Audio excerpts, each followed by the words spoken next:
not in our town. That's the reaction from some Jackson County residents regarding efforts by out-of-state Christian nationalists to potentially remake their community. Good evening to you. I'm Carrie Sharp. And I'm Rory Johnston. Our chief investigative reporter Phil Williams first broke this story last week about the efforts to, quote, build a town in the county seat of Gainesboro. And that shocked the people who already live there. After giving residents time to digest this news, Phil went back to town about 90 minutes northeast of Nashville, this time to listen to the people of Jackson County. How are you? I'm good. How are you? As word had spread across Jackson County, a gathering of friends quickly turned into an impromptu town hall. Hey there. Hi. Some just came with questions. Do you want to sit there and let me hear for a or two? Others with deep concerns. We don't want one news story to portray something of Jackson County that we're not. Their concerns. We're building a town, right? We're building a community there. The white Christian nationalists, led by podcasters Andrew Isker and C.J. Engel, now setting their sights on Jackson County and the county seat of Gainesboro, hoping to turn this quaint community of just over 12,000 people into a political haven for others like themselves. Did anyone have any sense about these people prior to this story?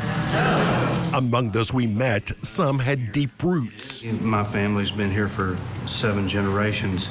Others were drawn here by the openness of the people they now call neighbors. This town is such a loving group of people. I am accepted, even though I came from outside. And we were there to listen. What has this story done to this community's sense of well-being? I think mainly people are scared. Diane Murphy is vice chair of the local Republican Party. I listened to the podcasts. I did the research on what you mentioned. It scares me that they are very clear about taking over. Developers with right-wing ties have purchased hundreds of acres of land in the area, trying to recruit other like-minded people to join Isker and Engel in relocating to Gainesboro. In a video posted online by one of the developers, Isker talks about the ability of those people to get their way in a small community. Right, you can exercise far more political power, even with a few hundred or a few thousand people, than you can on your own, widely dispersed across the entire country.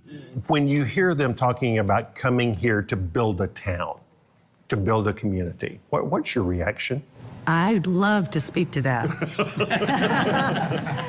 That makes me mad.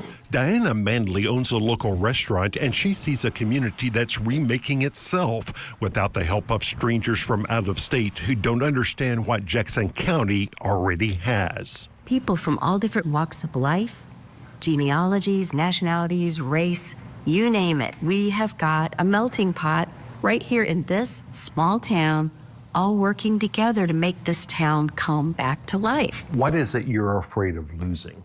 I don't want to lose what we already have. The sense of community. It is a very welcoming community, but I think they kind of came in under the radar and want to recreate it in their own image. Forgive the background noise. I'm actually here at a watch party with the Jackson County GOP. On election night, the podcasters monitored the results from Gainesboro, with the real estate developer behind the project, Josh Abatoy, doing a live report from a local watch party that he had hosted.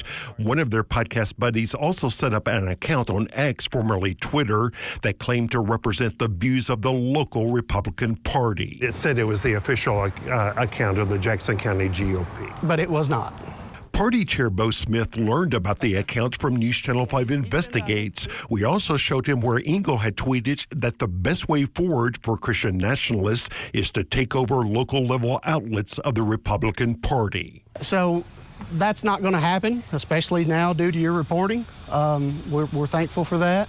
And, knowing these people are in our community is a big deal.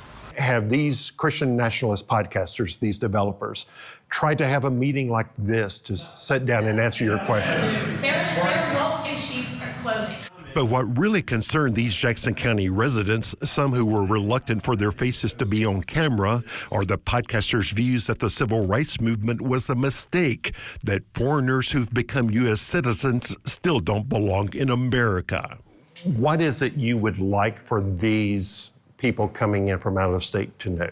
What message would you have for these people? This town is not for them. Bigotry is not welcome. No, it's not going to. We are not that community, and we don't want to be a part of a racial hate community. God made men to rule, period. Then there are their views on women and how they detest the specific impact of college-educated white women on the culture of the world they see around them. The white women on Facebook that you're referring to, they are probably the scariest thing that these guys are going to have to deal with now. What I saw and heard on this day is that if the Christian nationalists think Gainsborough and Jackson County is a place where people all think like them, they don't know Jackson County. These people's views do not represent our community. And if they think they're going to come in here and take over and force their views on everybody else, they're going to have a fight on their hands. Phil Williams, News Channel 5 Investigates. So who are these Christian nationalists and why are their views so controversial? If you missed Phil's original investigation, you can watch it right now at newschannel5.com and all of our streaming apps.